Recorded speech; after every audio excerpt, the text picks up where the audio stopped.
এক গ্রামে রোহন আর পিঙ্কি নামে দুজন স্বামী স্ত্রী থাকতো। তারা খুব গরিব ছিল।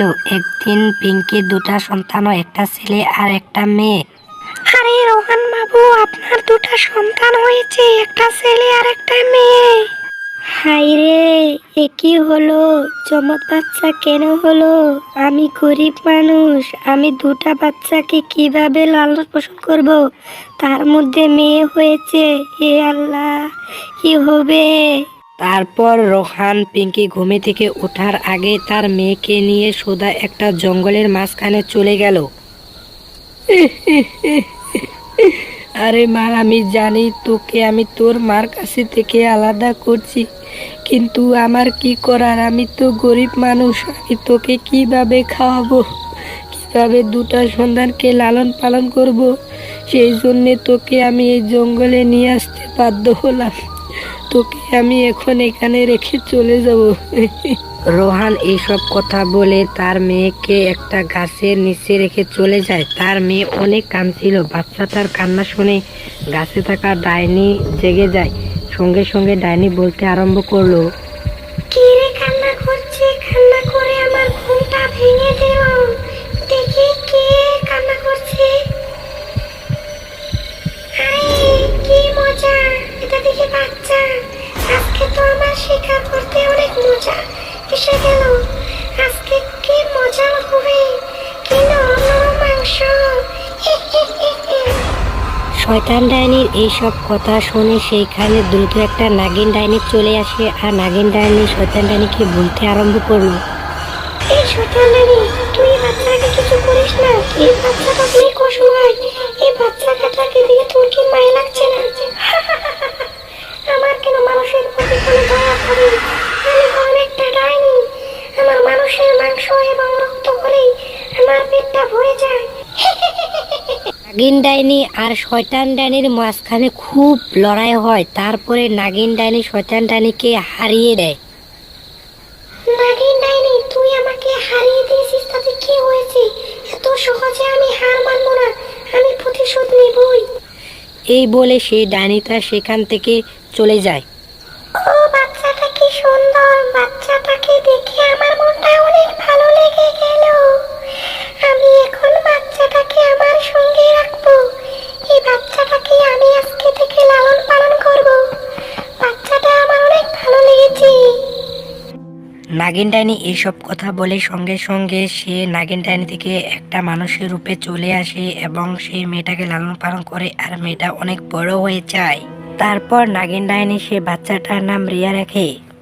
একদিন রিয়া নাগিন ডাইনির কাছে এসে বলল যে, মা মা, আমি একলা একলা ঘরে বসে থাকি, অনেক বোরিং হয়ে যাচ্ছি। তুমি আমাকে কোথাও নিয়ে চলো, আমাকে গ্রামে নিয়ে চলো। আমি গ্রামে যাব, আজকে আমাকে নিয়ে যেতে হবে। আর জিদের সঙ্গে নাগিন ডাইনি হেরে যায়। তার ফলে নাগিন ডাইনি রিয়াকে নিয়ে তার আসল বাবা মার গ্রামে চলে আসে। তারপর নাগিন ডাইনি গ্রামের মানুষদের কাছে অনেক প্রিয় হয়ে ওঠে। একদিন রাতে নাগিন ডাইনি যখন কলসি করে পানি নিয়ে যাচ্ছিল, সেখন শয়তান ডাইনি সেখানে এসে হাজির হয়। নাগিন ডাইনি, খুব সুন্দরী দেখে গ্রামে এসে বসবাস করছো নিজের মেয়েকে নিয়ে। আমি তোমাকে দেখে ফেলেছি। আরে শয়তান ডাইনি, তুই আমাদের গ্রামে কেন এসেছিস? আমি আমার মেয়েকে নিয়ে অনেক সুখ শান্তিতে আছি। তুই দ্রুত এখান থেকে চলে যা।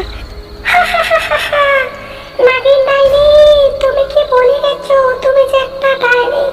তুমি মানুষের মতো কেন করছো? শয়তান ডাইনি নাগিন ডাইনিকে এসব কথা বলে সেখান থেকে দ্রুত চলে যায়। তার মেয়ে যখন রাতে ঘুমাচ্ছিল, শয়তান ডাইনি তার মেয়েকে হাওয়ায় ভাসতে ভাসতে উপরের দিকে নিয়ে যাচ্ছিল। রিয়াকে যখন উপরে দিয়ে হাওয়ায় ভাসতে ভাসতে নিয়ে যাচ্ছিল, তখন দুজন গ্রামবাসী ডাইনিকে দেখে ফেলে। সেই দুজন গ্রামবাসী দ্রুত নাগিন ডাইনির বাড়ির সামনে এসে নাগিন ডাইনিকে দেখে সব ঘটনা নাগিন ডাইনিকে খুলে বলল। তারপরে নাগিন ডাইনি রেগে তার আসল রূপে চলে আসলো। গ্রামবাসী দুইজনে নাগিনের এই আসল রূপ দেখে অনেক ভয় পেয়ে যায়। দুইজনে অনেক ভয় পেয়ে নাগিন ডাইনিকে বলল যে, আরে ডাইনি, আমাদেরকে মেরো না। ডাইনি, আমাদেরকে মেরো না। আমরা তো তোমাকে ভালো কথাই বলতে এসেছিলাম, আমাদেরকে মেরো না। তারপর সেখানে রিয়ার আসল বাবা মা রোহান আর পিঙ্কি চলে আসে, তার সঙ্গে একজন গ্রামবাসীও আছে। গ্রামবাসী রানীকে বলল যে, আরে আরে বৌদি, তুমি কিভাবে ডাইনি হয়ে গেলে? আরে ভাই আর বলো না, রিয়াকে আমি একটা জঙ্গলের মাঝখানে কুড়িয়ে পেয়েছিলাম। আমি একটা নাগিন ডাইনি, কে জানো ওকে একটা জঙ্গলের মাঝখানে রেখে চলে এসেছিল। আমি ওকে সেদিন থেকে লালন পালন করে বড় করেছি। নাগিন ডাইনির কথা শুনে রোহানের সব কথা মনে পড়ে যায় আর কাঁদতে আরম্ভ করে। আরে নাগিন ডাইনি, আমি সে হতভাগা বাবা, আমি যাকে গরিবের জন্য সেইখানে জঙ্গলে রেখে চলে এসেছিলাম।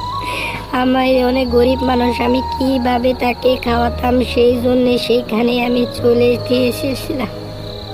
রোহন আর পিঙ্কি খুবই কান্দে রিয়ার কথা মনে করে। তারপরে রিয়ার মাও রিয়ার বাবাকে অনেক বকাবকি করে এবং অনেক কান্দে। তারপরে ডাইনি তাদেরকে বলল যে, আরে রোহন দাদা, তুমি কোনো চিন্তা করো না, আমি ওই শয়তান ডাইনিকে মেরে ফেলবো। আমি ওই শয়তান ডাইনিকে মেরে আমার মেয়েকে আমি ফেরত আনবই। আমি ওই শয়তান ডাইনিকে ছাড়বো না। এই বলে নাগিন ডাইনি সেখান থেকে চলে যায়। আর গ্রামবাসীরা একটা পুরোহিত মশাইকে ডেকে এনে সব ঘটনা খুলে বলে। তারপরে পুরোহিত মশাইকে নিয়ে গ্রামবাসীরা সেই নাগিন ডাইনি আর শয়তান ডাইনি সেখানে চলে গেল। আরে শয়তান ডাইনি, তুই আমার রিয়াকে কোথায় রেখেছিস? আমার রিয়াকে এক্ষুনি বের করে দে, বের করে দে বলছি। আরে তুই কিরকম রে, নিজের মেয়ের জন্য নিজের জীবন বাজি রেখে চলে আসলি। আয় নাগিন ডাইনি, তুই ভাবিস না এখন আমি তোর সঙ্গে দুর্বল হয়ে গেছি, আমি অনেক শক্তিশালী হয়ে গেছি। শয়তান ডাইনি এইসব কথা বলে তারপরে নাগিন ডাইনিকে বেঁধে তাকে মারতে আরম্ভ করে, তাকে অনেক মারে শয়তান ডাইনি নাগিন ডাইনিকে।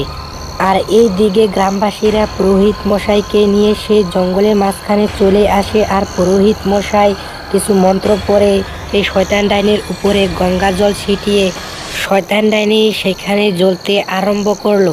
শয়তান ডাইনি জ্বলতে জ্বলতে সেখানে ভস্ম হয়ে গেল।